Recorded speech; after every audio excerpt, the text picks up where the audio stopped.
नमस्कार, मैं हूं कपिल और आप देख रहे हैं नेक्स्ट 9 न्यूज़। हम बात कर रहे हैं जयंत चौधरी की, जिन्हें राष्ट्रीय लोकदल का एक बार फिर से राष्ट्रीय अध्यक्ष बनाया गया है। लेकिन उनसे सवाल किया गया कि वो अखिलेश यादव के साथ गठबंधन करेंगे या नहीं और कितनी सीटों पर अगर गठबंधन होता है तो चुनाव लड़ा जाएगा। इस पर उन्होंने जवाब दिया कि गठबंधन जो है वो ज़रूर कायम रहेगा, यानी कि 2024 की अगर बात करी जाए तो लोकसभा जैसा एक बड़ा आम चुनाव होगा और इसमें अखिलेश यादव के साथ बीजेपी का कहीं ना कहीं मुकाबला किया जाएगा। लेकिन कितनी सीटों पर गठबंधन चुनाव जो है वो लड़ता हुआ नजर आएगा, इसको लेकर कोई बड़ा खुलासा नहीं किया गया है। फिलहाल आपको ये भी बताते चले कि जयंत चौधरी लगातार किसानों की और नौजवानों की बातें जो है वो उठाते हुए नजर आ रहे हैं। इससे पहले उन्होंने सीएम योगी को एक चिट्ठी लिखी थी जिसमें कहा गया था कि किसानों को लेकर जो मुआवजा देने की बात कही गई थी, यानी कि जो गन्ना किसानों का भुगतान था वो जल्द करने की मांग करी गई थी, लेकिन अभी तक जो भुगतान है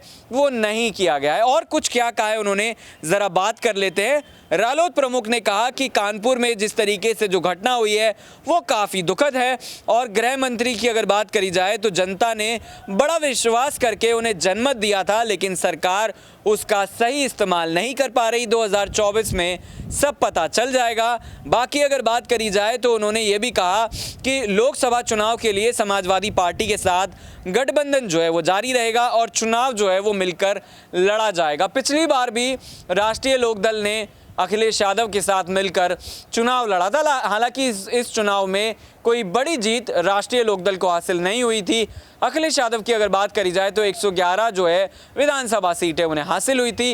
हालांकि इस गठबंधन में अपना दल और ओपी राजभर की सुभाषपा पार्टी भी शामिल थी, लेकिन गठबंधन जो है वो टूटता हुआ नजर आया था क्योंकि ओपी राजभर इस गठबंधन से अलग हो गए थे।